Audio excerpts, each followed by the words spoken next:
Je n'ai pas de conflit d'intérêt sur le sujet.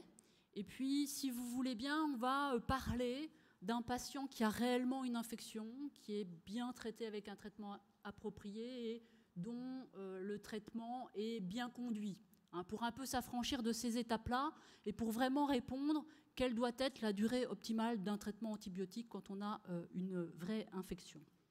Alors, je vais prendre aussi que des patients qui ont une infection dont on sait aujourd'hui qu'il faut la traiter moins de 8 jours, parce que l'endocardite, la septicémie à staphylocoque doré compliquée, c'est, je pense, une autre question, et ce n'est pas la masse des antibiotiques que vous prescrivez tous les jours, donc on va prendre les infections courantes. Puis c'était une session infection grave, mais je ne suis pas sûre que la sévérité de l'infection au départ influence la durée du traitement a priori. L'exemple type, c'est le purpura fulminant, c'est très grave, pourtant la durée va être assez courte du traitement antibiotique. Donc je vais vous montrer un certain nombre de séries qui ne sont pas forcément des infections graves, mais qui peuvent alimenter la réflexion. Alors pour ça, je vais vous expliquer comment les gens ont réfléchi à la durée des traitements. Vous allez voir que parfois c'est assez éloquent. Alors je vous invite à lire ces papiers qui sont très anciens, hein, vous voyez 1943, grand journal, le JAMA, si vous ne les avez jamais lus, parce que c'est assez impressionnant pour ceux qui font des antibiotiques tous les jours, c'est qu'ils savaient à l'époque faire des hémocultures, faire des CMI, faire des dosages antibiotiques, qui s'aperçoivent assez rapidement que la pénicilline est éliminée dans les urines et que par conséquent, il faut la faire fréquemment et voir, ils vont l'administrer chez ces patients en 1943 en continu. Donc, une première série, 500 cas de patients traités par la pénicilline. Alors, c'est un tableau récapitulatif, vous pourrez le regarder. Bien sûr, je vous l'ai traduit un petit peu pour qu'il soit lisible. Et si vous voulez bien, on va s'intéresser à la pneumonie à pneumocoque parce que c'est là où il y a le plus de séries qui permettent un petit peu de comparer les choses. Donc, pneumonie à pneumocoque, je pense que j'ai une petite flèche ici.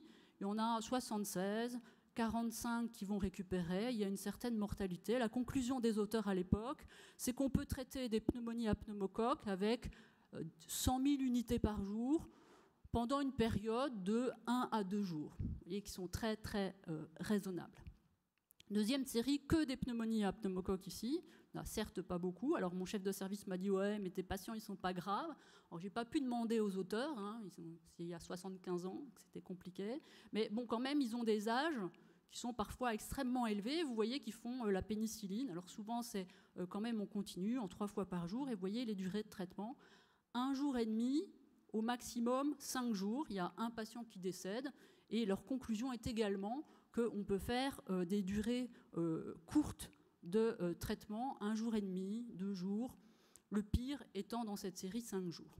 Une troisième, c'est là que je vous dis qu'il faut vraiment les lire, hein, 110 cas, 36% de patients avec des hémocultures, c'est quand même, je pense, des patients qui sont relativement graves. Là encore, ils les traitent de façon assez simple et ils disent qu'en 3 à 4 jours de traitement, normalement, le patient va récupérer de façon définitive, sauf s'il a un ampième, ce que vous savez déjà. Donc la modélisation à l'époque de la durée du traitement, elle est assez simple. Je vous ai dessiné ce graphique qui va revenir souvent. Vous voyez ici l'inoculum bactérien, ça va monter, le patient est symptomatique, on le traite, l'inoculum diminue, il n'a plus de symptômes, on arrête le traitement antibiotique.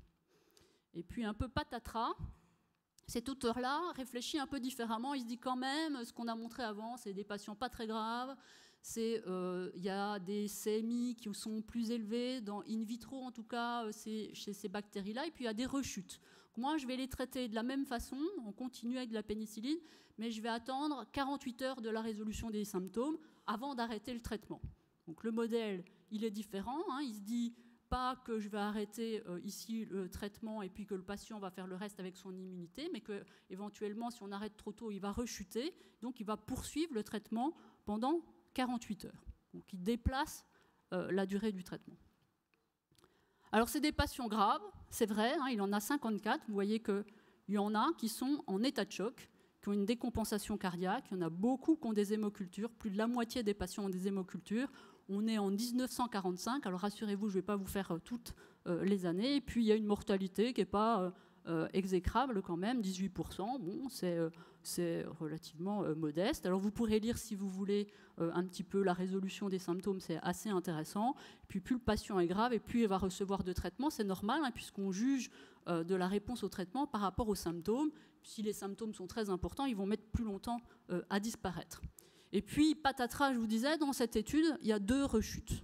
Une première, une dame de 79 ans, enfin assez âgée, je ne me souviens plus exactement de l'âge, mais qui va rechuter 1 mois après avoir reçu 4 jours de traitement, et qui a un sérotype différent, puisqu'ils sont aussi capables de typer les sérotypes de pneumocoque. Et puis celui-ci, qui est assez jeune, 39 ans, vous voyez, il a des symptômes, et puis je ne sais pas pourquoi il n'a pas le protocole en entier. Il a qu'1 jour de traitement, il s'améliore, il va sortir de l'hôpital, et 3 jours après, il revient, il est à nouveau malade, il a le même sérotype, on le retraite, il va guérir, mais les auteurs en déduisent que quand même il y a des rechutes, que peut-être ça fait le lit de la résistance bactérienne, et ça va prendre corps dans l'esprit des gens, parce que la même année, en 1945, Fleming, Florey et Chen ont le prix Nobel de médecine, l'un pour la découverte de la pénicilline, fortuite, et l'autre parce que les 2 autres parce que ce sont des pharmaciens qui ont extrait la pénicilline, qu'ils ont traité le premier patient. Et Fleming, lors de son discours de réception du prix Nobel, va avoir une phrase malheureuse. Il va dire « Si vous utilisez la pénicilline, utilisez-en suffisamment ». Et il donne l'image d'un patient qui est traité pour un streptocoque pyogenes, pas suffisamment, qui va certes guérir, mais qui va le garder en lui, qui va pouvoir le transmettre à son épouse, qui peut-être fera une infection qu'on ne pourra pas traiter parce que le germe est résistant. Et vous savez que c'est une erreur historique, hein, puisqu'il n'y a pas de streptocoque pyogenes résistant à la pénicilline aujourd'hui. Et puis Florey, il a traité le premier patient, il disposait à l'époque, c'est un pharmacien, de 4 grammes de pénicilline. C'est un patient qui a une infection de la face à staphylocoque.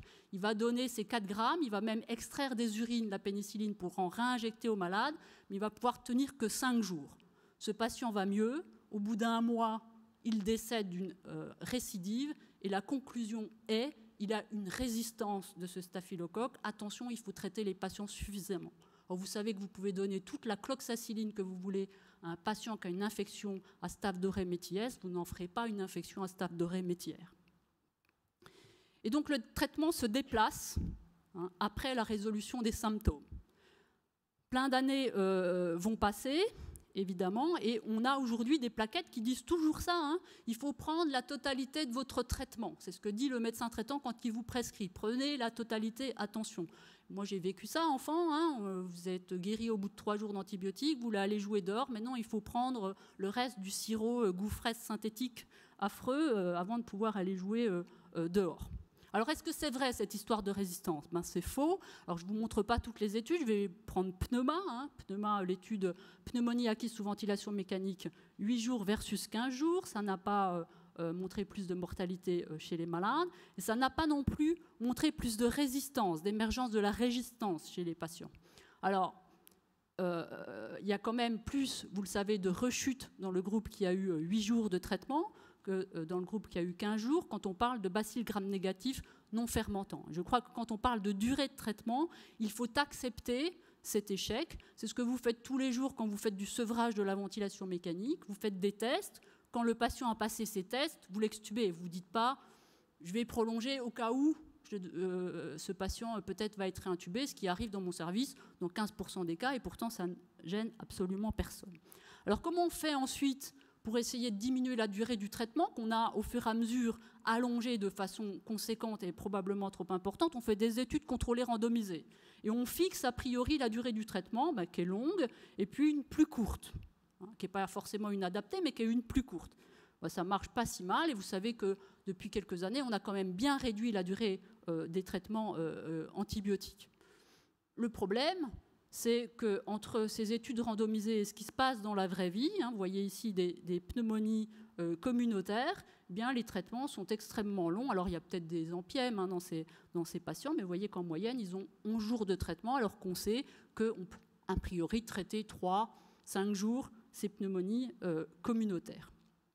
Et il n'y a pas de lien, en général, entre ce que fait le médecin et la gravité du malade, si ce n'est que moins le malade est grave et plus il est passé en traitement péros.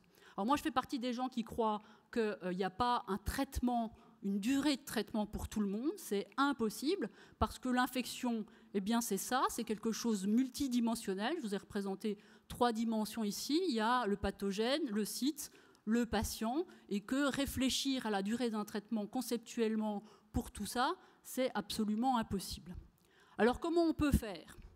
Il y a des gens qui ont essayé le bon docteur, parce qu'il y a toujours des gens qui pensent qu'ils sont des bons docteurs, qui vont faire extrêmement bien, qui vont pouvoir réfléchir à ça et créer des algorithmes clinico-biologiques. Alors l'écueil de ça, c'est qu'il faut en créer un pour chaque pathologie, qu'il faut en créer un pour chaque type de patient, parce que je ne pense pas que les patients qui sont dans mon service sont équivalents à des patients dans d'autres services. Par exemple, il y a beaucoup de patients dialysés dans certains services, il faut même parfois que ça, donc c'est extrêmement compliqué, donc ce n'est pas exportable. Et puis la durée de traitement va être complètement liée à la gravité initiale, puisque les symptômes initiaux, quand on est grave, ils sont un peu plus prédominants, ils vont mettre beaucoup plus de temps à disparaître. Mais c'est faisable. Il y a des études contrôlées randomisées comme ça, pneumonie acquise sous ventilation mécanique, on fait un traitement conventionnel de 8 jours et un traitement qui est basé sur cet algorithme clinico-biologique. C'est bien sûr que dans un seul centre et ça marche. On va diminuer la durée de traitement. En médiane, dans le groupe conventionnel, 8 jours, parfait.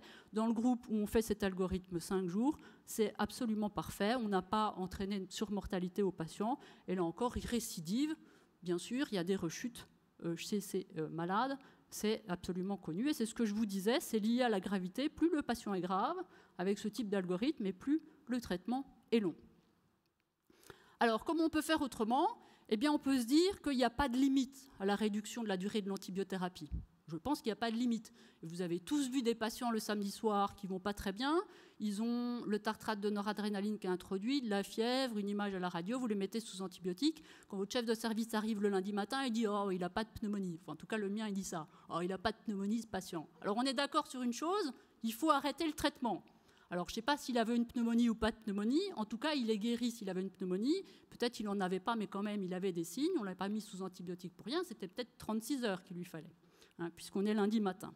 Donc on peut réduire la durée du traitement, on peut aussi l'allonger chez certains patients, et c'est vrai, et il faut accepter, c'est ce que je vous disais tout à l'heure, un certain nombre de rechutes, c'est l'écueil, pour réduire au global la durée du traitement antibiotique. Alors ça marche très très bien, les biomarqueurs, ça marche très très bien, en particulier avec la PCT, c'est celui qui a été le plus testé, c'est pas que j'ai des actions dans la PCT, mais c'est celui qui a été le plus testé, et notamment dans des études contrôlées randomisées, il y en a maintenant beaucoup, et il y a même des méta-analyses sur ces études contrôlées randomisées qui disent 2 choses.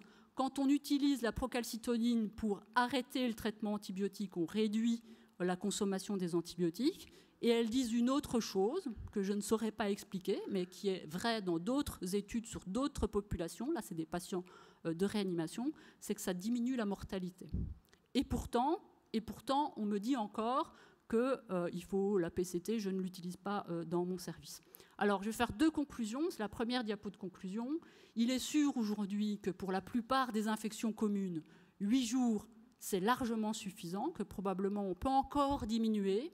Pourquoi pas des algorithmes clinico-biologiques ? Moi, j'y crois pas beaucoup parce que je pense que c'est difficile d'en créer pour toutes les pathologies, pour tous les types de patients, pour tous les services, et ou des biomarqueurs qui ont cette capacité de marquer la réponse du patient au traitement et d'être applicable à toutes les pathologies et à tous les types de patients.